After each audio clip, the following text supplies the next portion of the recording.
कुछ साल पहले ये घटना मेरे साथ घटी। मैं जब भी इस घटना को याद करता हूँ तो मेरी रूह कांप जाती है।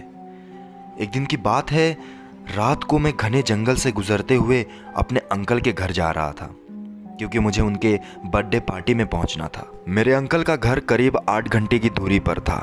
गाड़ी चलाते चलाते मैंने देखा कि मेरा पेट्रोल तो ख़त्म होने वाला है। फिर मैं तुरंत कार को पेट्रोल पंप पर लेकर गया पेट्रोल भराने के लिए।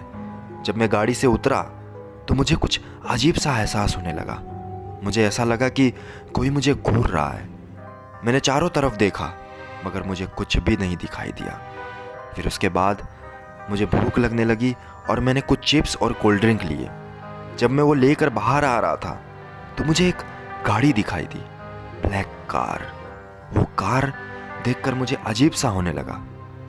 मैंने उसके अंदर इंसान को देखने की कोशिश की मगर कुछ भी नहीं दिखाई दे रहा था। फिर मैंने उस कार को इग्नोर किया और तुरंत अपने कार के अंदर बैठकर वहां से चला गया। मैं फिर से उस घने जंगल के रास्ते से गुजर रहा था। फिर 5 मिनट बाद मैंने देखा कि वो गाड़ी अब भी मेरा पीछा कर रही है। उस गाड़ी से बचने के लिए मैं अपनी गाड़ी को बहुत तेज चलाने लगा। तेज चलाते चलाते अचानक मेरा कंट्रोल गाड़ी से खो गया और मैं एक गड्ढे पर जाकर फंस गया। मैं गाड़ी से नीचे उतरा।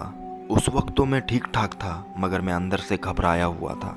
मैंने कॉल लगाने की बहुत कोशिश की मगर नेटवर्क ही नहीं आ रहा था उस घने जंगल में। फिर अचानक जब मैं सामने देखता हूँ तो मुझे वापस वही कार दिखाई देती है जो कि हूबहू मेरे सामने खड़ी थी। वो देखकर मैं बहुत डर गया था और अब उस गाड़ी में से एक औरत निकलती है। वो औरत को देखकर मैं बहुत डर गया क्योंकि उसके लंबे लंबे बाल थे। उसका चेहरा बहुत अजीब था।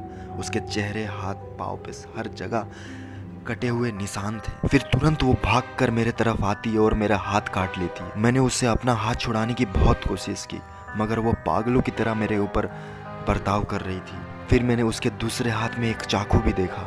ये देखकर मुझे तो लगा कि अब तो मैं गया। मैं जब हार मान ही गया था तभी मुझे पुलिस की सायरन सुनाई दी। वो सायरन सुनकर वो औरत थोड़ी डर गई और जंगल की तरफ भागने लगी। जब पुलिस आई तो उन्होंने मेरी मदद की और उस भागी हुई औरत को भी पकड़ा।